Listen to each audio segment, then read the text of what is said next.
The elite Dragon Academy buzzes with the sound of expensive sneakers squeaking against polished hardwood floors. Steam rises from heated bodies as wealthy students practice their forms under gleaming fluorescent lights. In the center of the main training room, Marcus Kane throws a perfect roundhouse kick, his black belt catching the light as it whips through the air.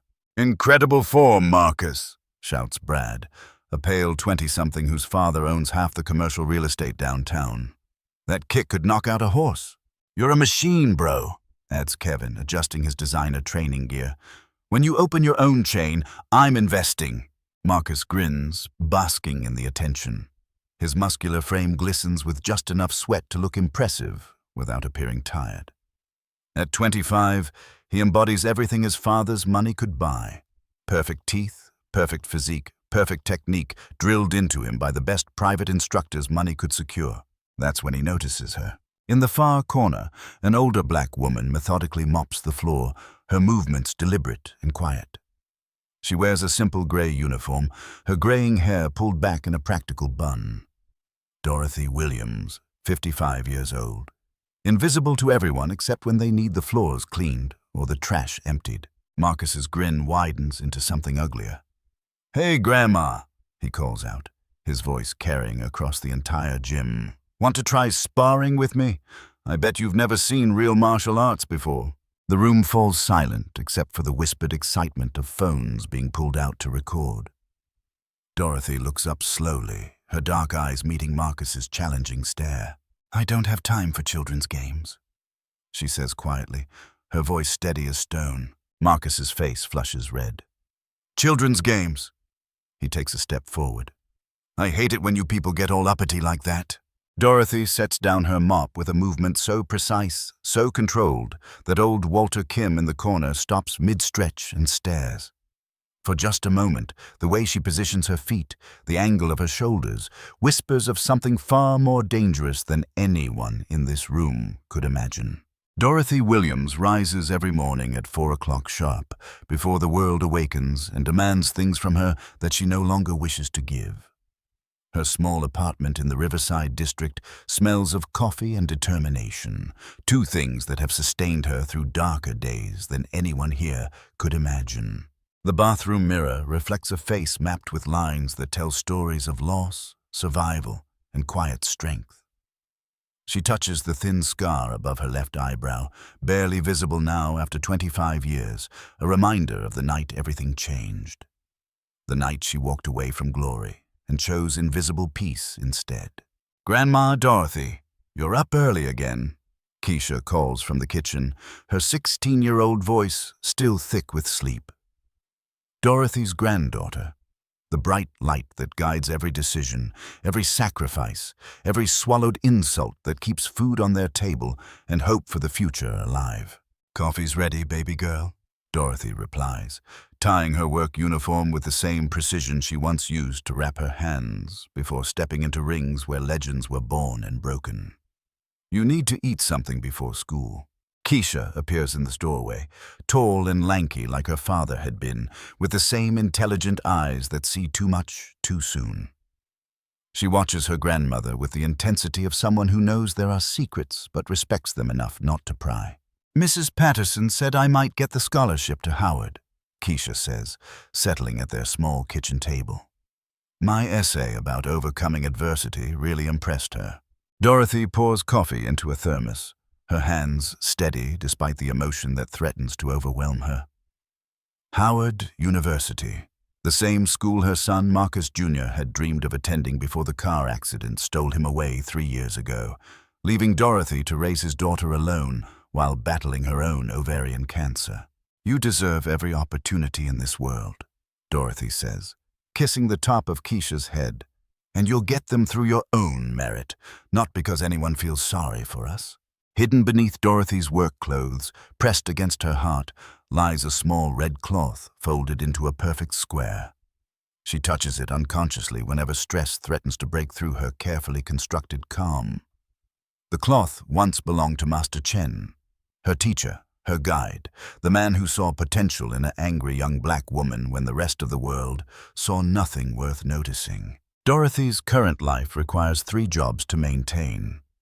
Elite Dragon Academy from 5 to 8 in the morning, the downtown law offices from 9 to 3, and the community center until 9 at night.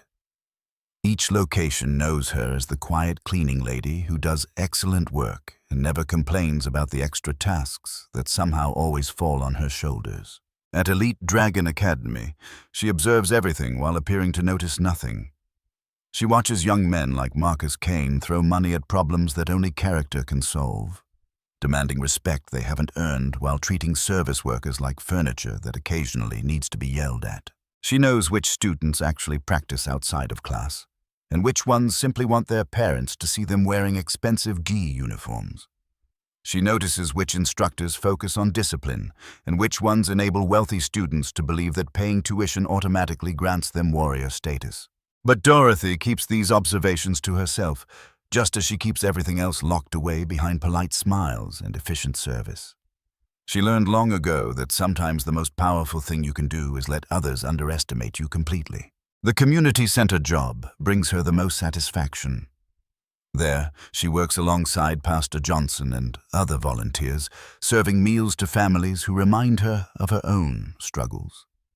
These people know hardship intimately, and they treat each other with the kind of respect that comes from understanding that dignity isn't determined by bank account balances. Sometimes, late at night when Keisha is asleep and the apartment feels too quiet, Dorothy unfolds the red cloth and remembers. She remembers the roar of crowds who chanted her name. She remembers the weight of championship belts and the flash of cameras, capturing moments when she stood triumphant over opponents who had dismissed her as easily as Marcus Kane dismisses her now. But she also remembers why she walked away.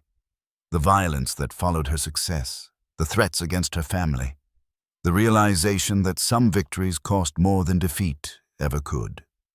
So she folded away that part of herself, choosing instead to build a quiet life where her granddaughter could grow up safe and normal.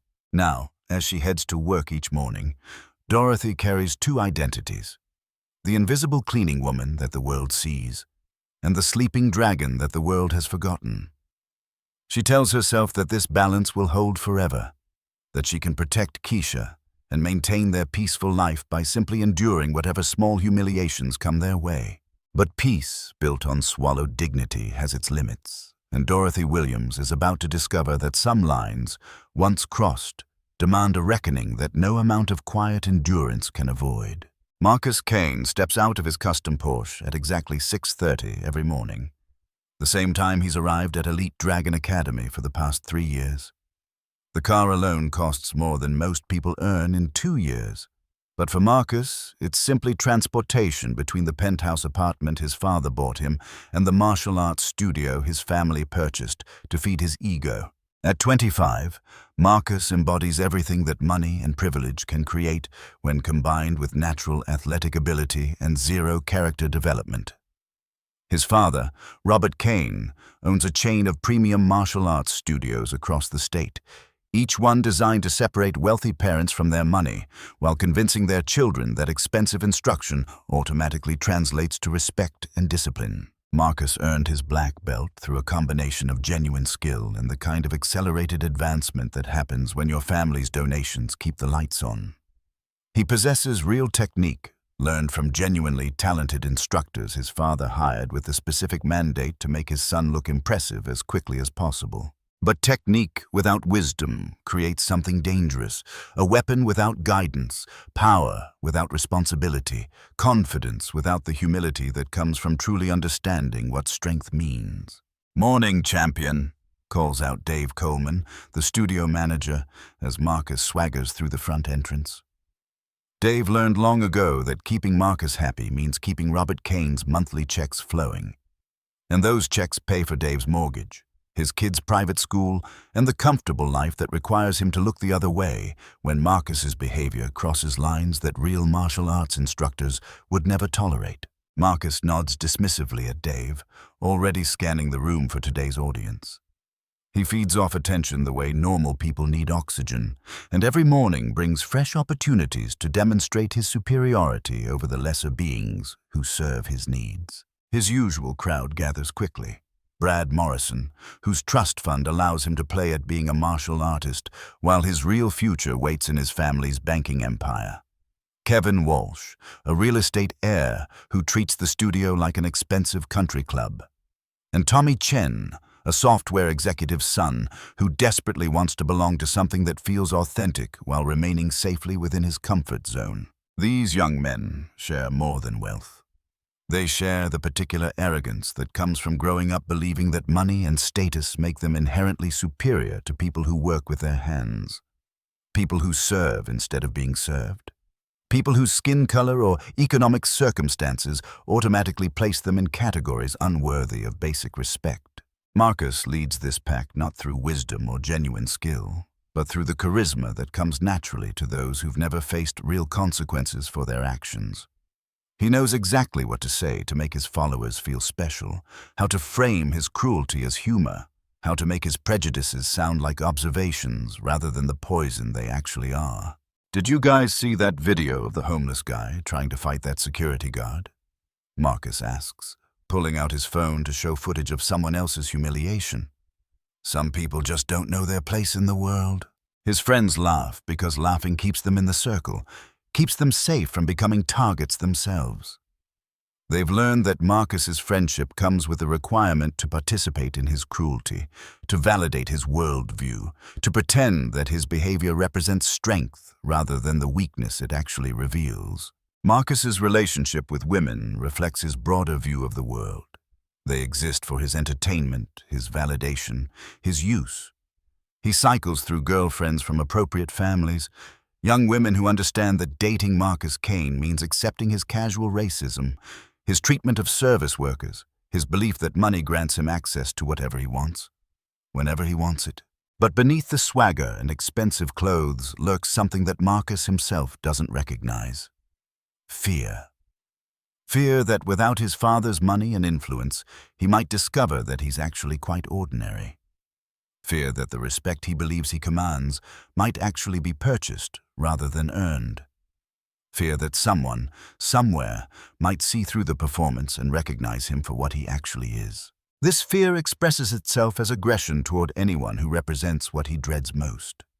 People who possess genuine strength, real dignity, authentic power that comes from within rather than from external circumstances. People like Dorothy Williams, whose quiet confidence threatens the foundation of everything Marcus tells himself about why he matters. When Marcus looks at Dorothy, he doesn't see a human being with her own story, her own struggles, her own dreams and disappointments. He sees a symbol of everything he's been taught to despise: poverty, service, blackness, age, femininity. All the things his worldview requires him to dominate in order to maintain his sense of superiority. So when Dorothy refuses to play along with his games, when she responds to his provocation with calm dignity instead of subservience, Marcus experiences something he's not equipped to handle: the possibility that his assessment of the world might be fundamentally wrong. This possibility fills him with rage, because acknowledging Dorothy's humanity would require acknowledging the humanity of everyone he's dismissed, everyone he's treated as less than human, everyone whose suffering he's found entertaining rather than heartbreaking. Marcus Kane stands at the center of Elite Dragon Academy like a king surveying his domain, never suspecting that he's about to encounter someone who understands exactly what he is and possesses the power to hold up a mirror that will show him his true reflection, whether he wants to see it or not. The harassment begins subtly, the way poison often does, with Marcus testing boundaries to see how much Dorothy will tolerate before pushing back. On Monday morning, he accidentally kicks his water bottle across the floor just as Dorothy finishes mopping that section, watching with amusement as she quietly retrieves it and cleans the area again without complaint. "Oops," Marcus says with a grin that doesn't reach his eyes. "Guess your cleaning wasn't as thorough as I thought." Dorothy meets his gaze briefly, then returns to her work. In that moment of eye contact, Marcus catches something that unsettles him. Absolute calm. Not the submission he expected, not the anger he hoped to provoke, but something deeper and more controlled that makes him feel suddenly uncertain about who exactly he's dealing with. By Wednesday, the games escalate. Marcus begins timing his workouts to coincide with Dorothy's cleaning schedule, deliberately working up excessive sweats and leaving towels scattered across freshly mopped floors. His followers pick up the cue, treating Dorothy's presence as an opportunity to demonstrate their casual dominance over the service class. "Man, it must be rough being so old and having to clean up after your betters," Kevin comments loudly, while Dorothy empties trash cans nearby.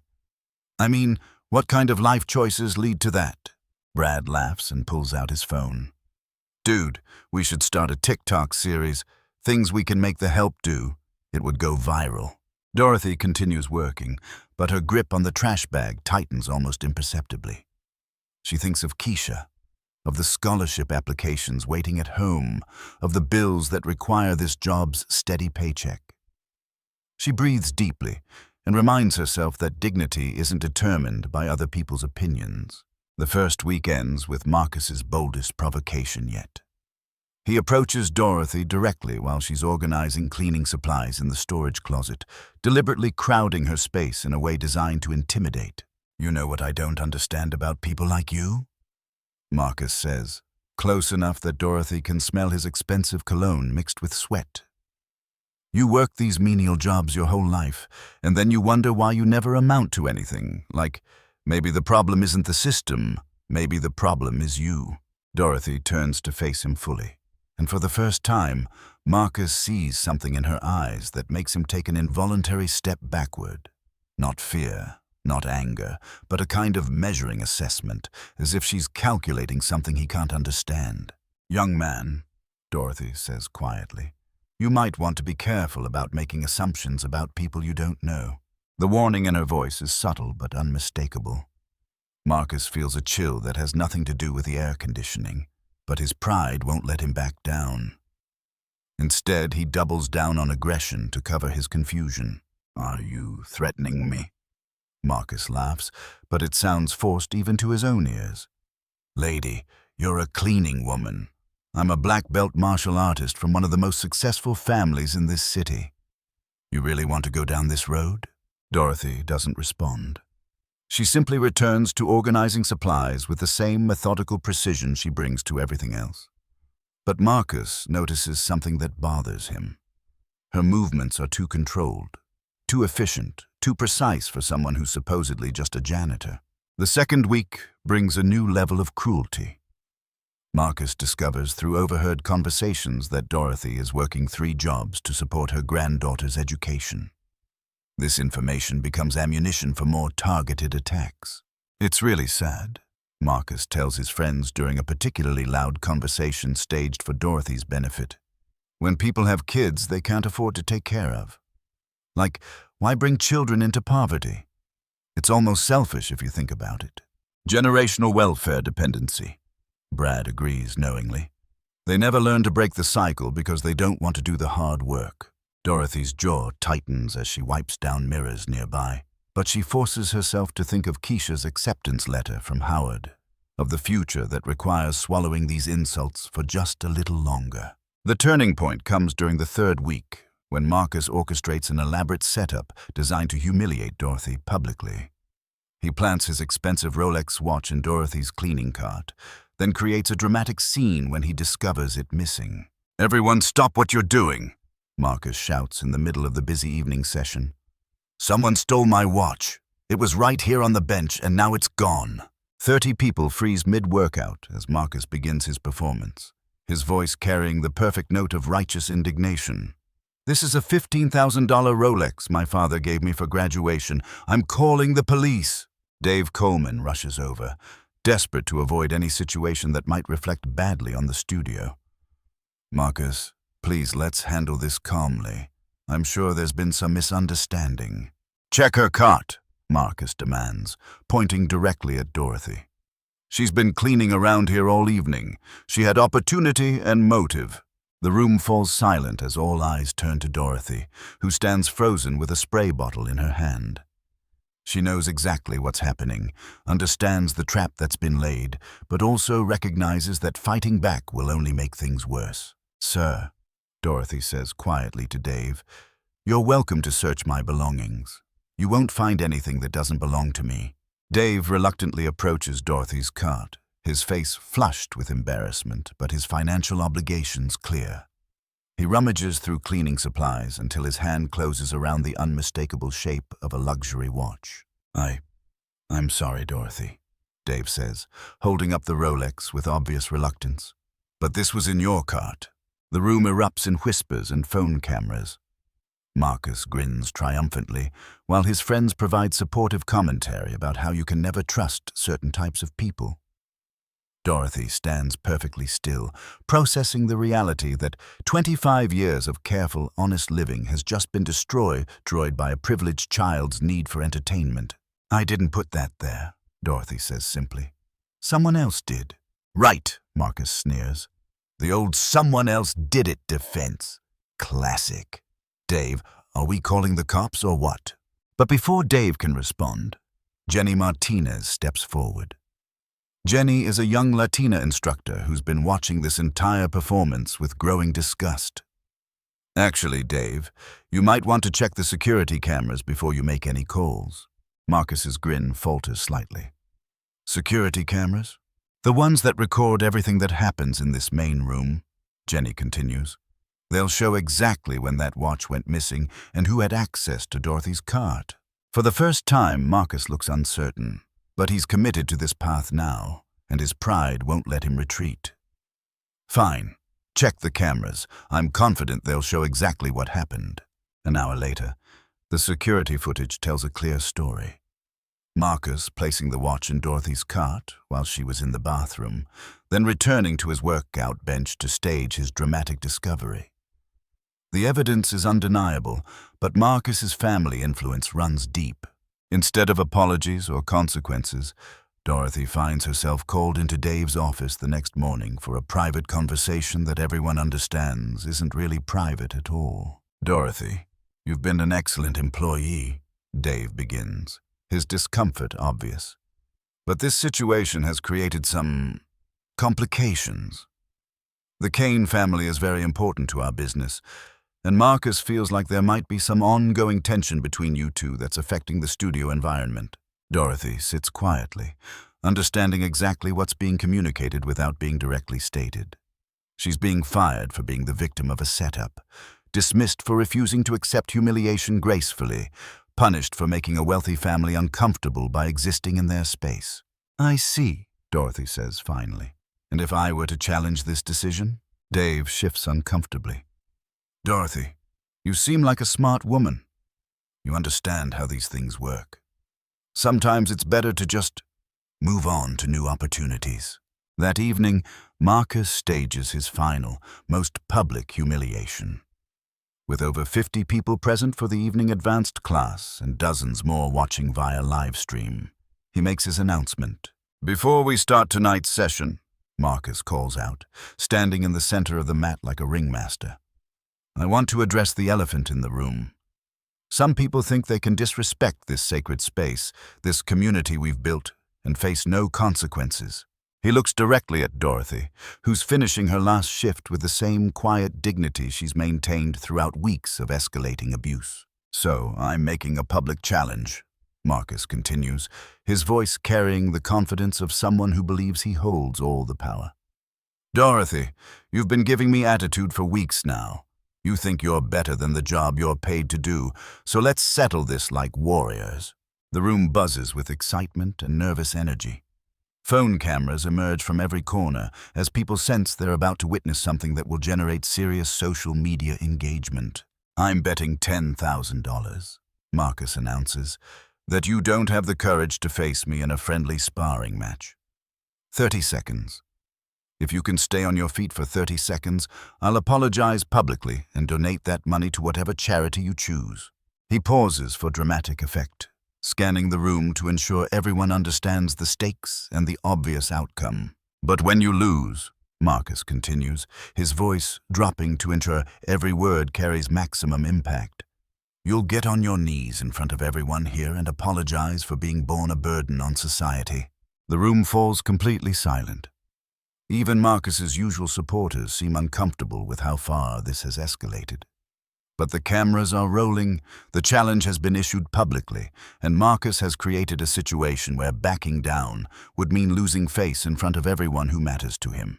Dorothy sets down her mop for the last time, her hand briefly touching the red cloth pressed against her heart. She looks at Marcus with eyes that have seen more violence, more triumph, more loss than anyone in this room could imagine.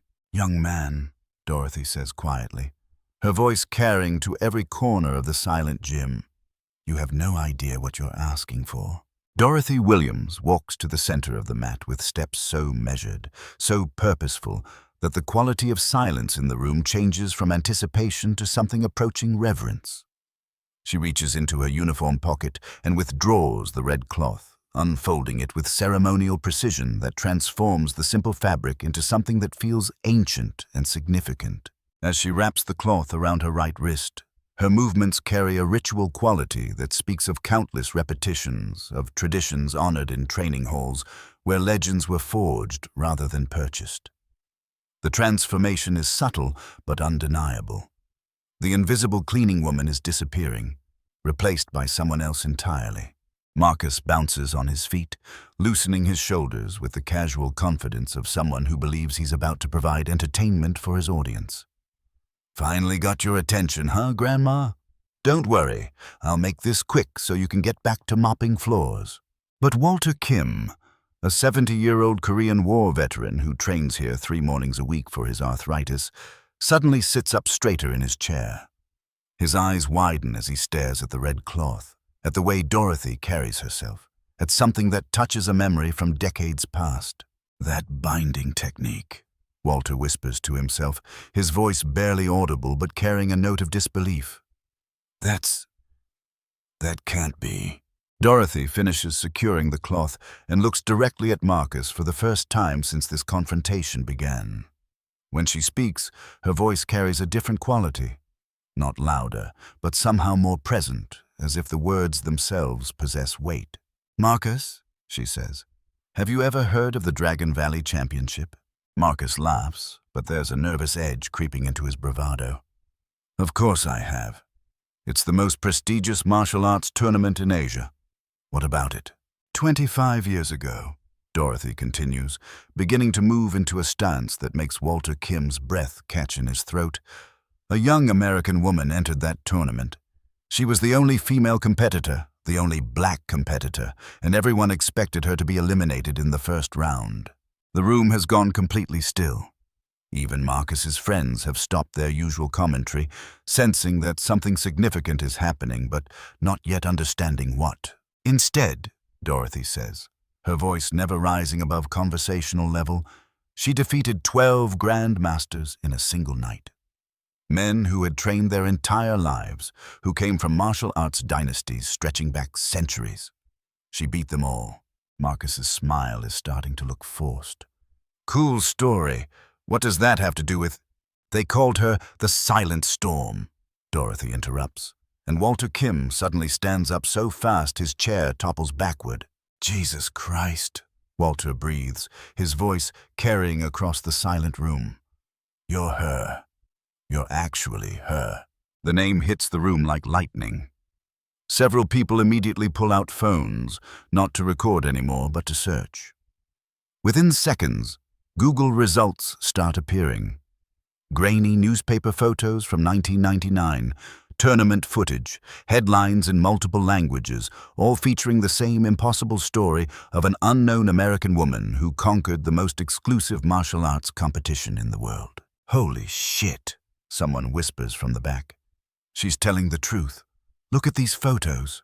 Marcus's face cycles through confusion, disbelief, and the first stirrings of genuine fear. He looks at the phone screens displaying Dorothy's younger face beneath tournament victory headlines, then back at the woman standing across from him with patient, terrible calm. That's impossible," Marcus stammers. "You're just a cleaning lady. You're nobody." Dorothy's expression doesn't change, but something shifts in her posture that makes everyone in the room suddenly aware they're witnessing something far beyond a simple sparring match between a young athlete and an older service worker. "I won that tournament," Dorothy says quietly. "Then I disappeared. The martial arts world spent years trying to find the silent storm, wondering why she never competed again, never capitalized on her victory, never built the empire that kind of achievement could have created. She takes a single step forward, and Marcus instinctively takes a step back. Would you like to know why I walked away from all of that glory, Marcus? The question hangs in the air like a blade. Marcus tries to summon his usual swagger, but his voice comes out smaller than intended. Why? Because I learned that true strength isn't about dominating others, Dorothy replies. It's about protecting those who can't protect themselves. And I realized that staying in that world, accepting that fame and money, would have required me to become someone I didn't want to be. Walter Kim moves closer to the mat, his voice filled with awe and recognition. I was there that night in Seoul. I was covering the tournament for Stars and Stripes. You were like nothing anyone had ever seen. The way you moved, the way you anticipated everything 3 moves ahead. Mr. Kim, Dorothy acknowledges with a slight nod. I remember you. You were one of the few reporters who treated me like a human being rather than a curiosity. The room buzzes as more people confirm the story through their phones.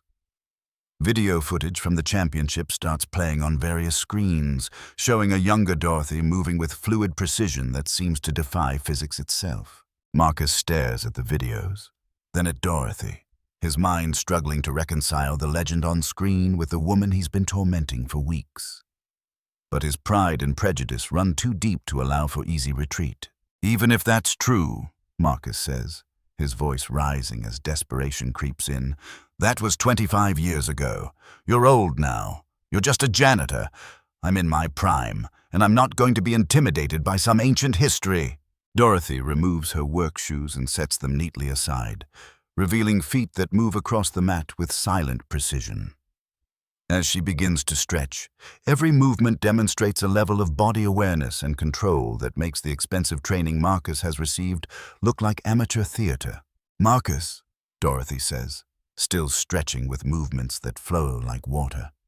You've spent weeks trying to humiliate me because you needed to feel superior to someone you saw as beneath you.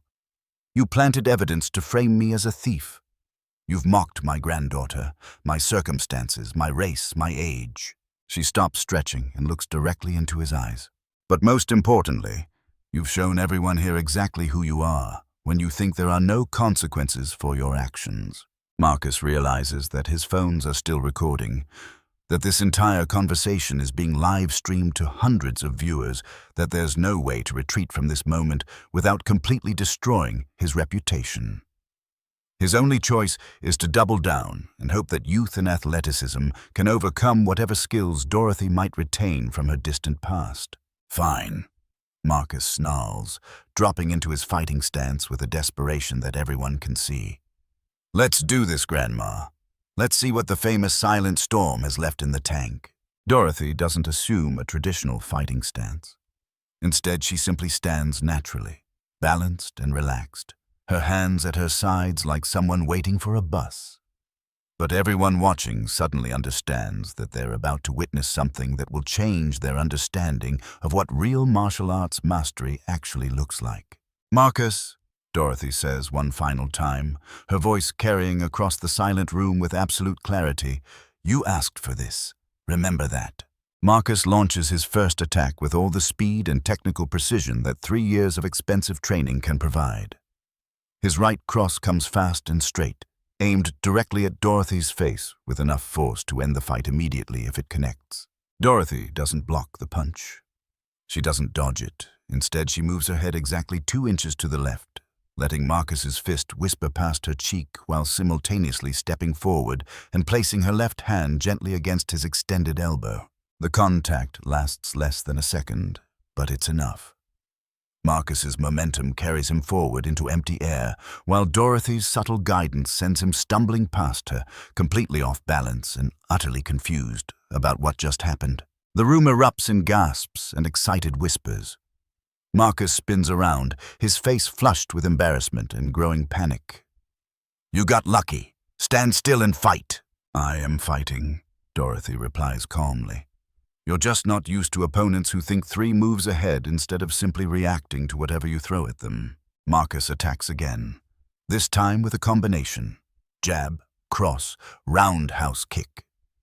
The sequence is technically sound, delivered with genuine power and speed that would overwhelm most opponents.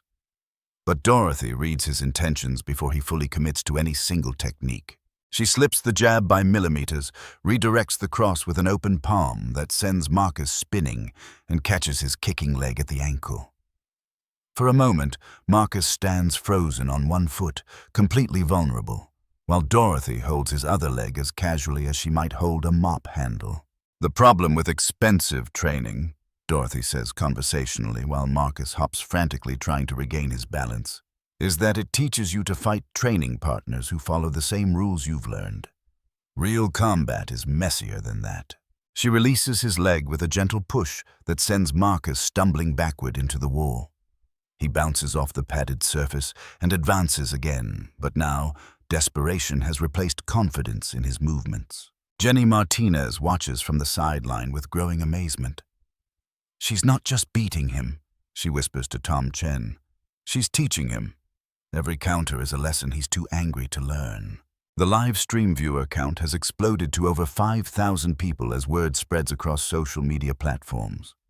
Comments flood in from around the world, with martial arts experts and former competitors beginning to recognize what they're witnessing. Marcus tries a different approach, attempting to use his size and strength advantage by rushing forward for a takedown.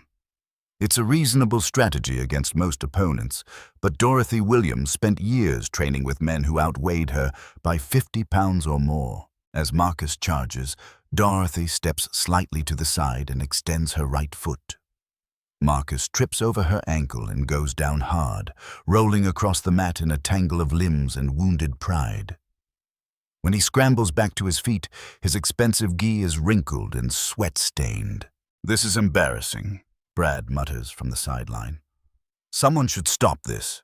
But Dave Coleman stands frozen, caught between his financial obligations to the Kane family and the growing realization that interfering with this demonstration would be both futile and potentially dangerous. Dorothy has made no aggressive moves, thrown no strikes, caused no injuries. She's simply made Marcus look foolish by refusing to cooperate with his expectations. "You're not fighting!" Marcus screams, his composure completely shattered. "You're just running away. Stand still and let me hit you." "Is that how you think fighting works?" Dorothy asks genuinely. "That opponents should cooperate with your attacks. That real combat follows the rules you've learned in your comfortable training environment." Walter Kim has moved close enough to capture everything on his phone, his hands shaking with excitement at witnessing something he thought he'd never see again. 25 years, he whispers. 25 years. And she's still perfect. Marcus launches his most desperate attack yet. A flying kick aimed at Dorothy's torso with enough force to seriously injure an unprepared opponent. But Dorothy reads the technique before Marcus leaves the ground.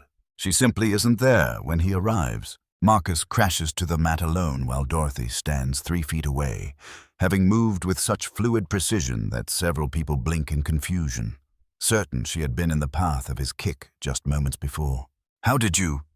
Marcus begins, then stops as the full implications of what's happening finally penetrate his denial.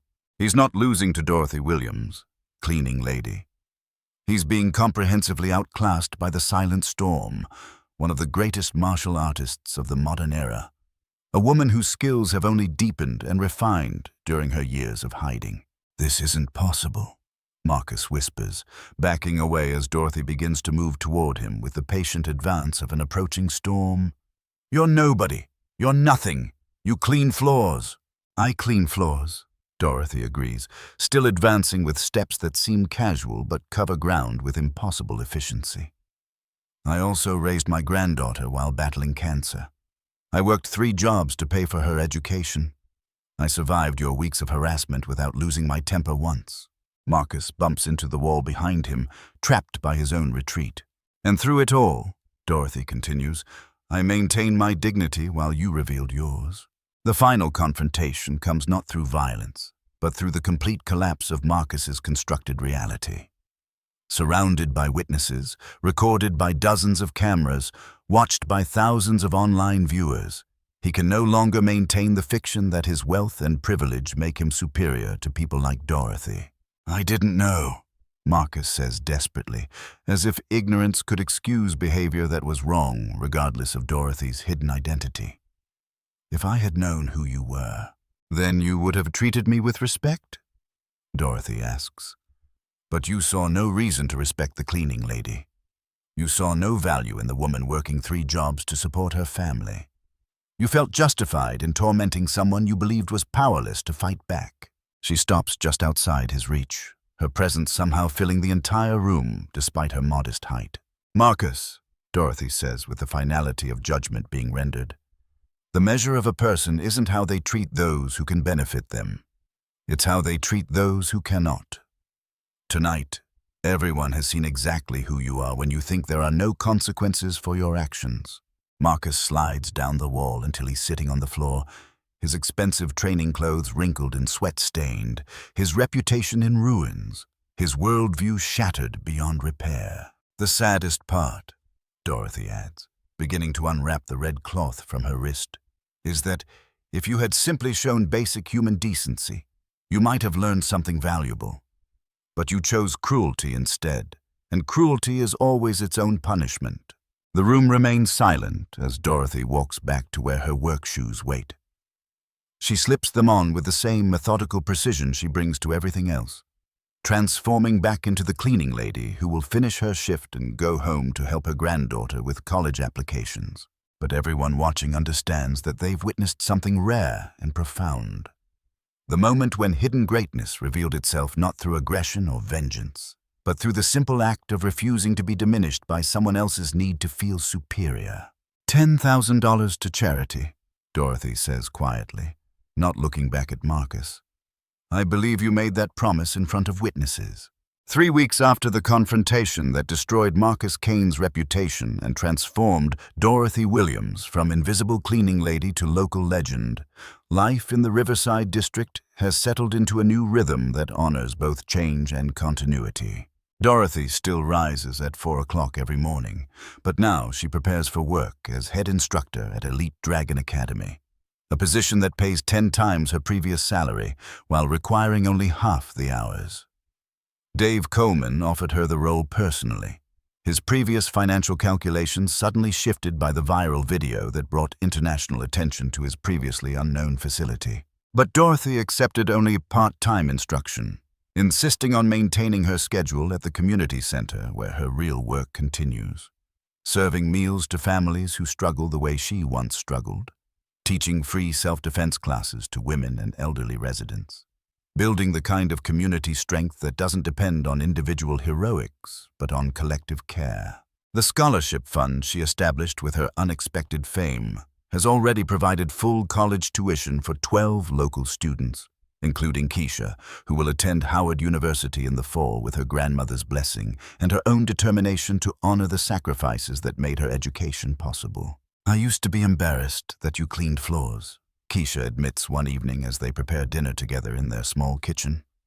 "I thought it made us less than other families. I'm sorry for that." Dorothy smiles while chopping vegetables with the same precision she once brought to dismantling opponents' defenses. "Baby girl, there's honor in every honest job.